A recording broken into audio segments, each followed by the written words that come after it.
మద్యం అమ్మకాల మీద మాత్రం అడుగుతున్నాడు. మొన్నెవరో ఎక్సైజ్ అధికారులు చెప్తా ఉన్నారు నాకు కలిస్తే, పెళ్లిలో కలిసి, సార్ మాకు అందరికి మెమోలు వచ్చినాయి అన్నారు. మీకెందుకు మెమోలు వచ్చినాయి అని నేను అడిగిన. పోయిన ఏడాది కంటే ఈసారి మందు తక్కువ అమ్మింది, నువ్వు మందు అమ్ముతలేవని చెప్పి మెమోలు ఇచ్చిండట.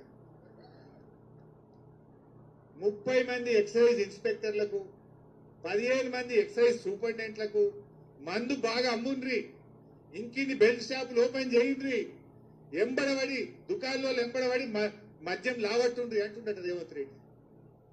వడ్లు కొనకపోతేనేమో అడుగుతలేడు, వడ్లు ఎందుకు తీసుకుంటలేరా అని మెమోలు ఇవ్వాలన్నా వద్దా?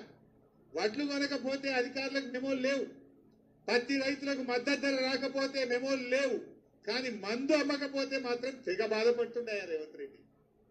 అంటే బాగా తాగండి, ఊగండి, తాగుబోతుల తెలంగాణ చేయండి అంటుండ్రు రేవంత్ రెడ్డి.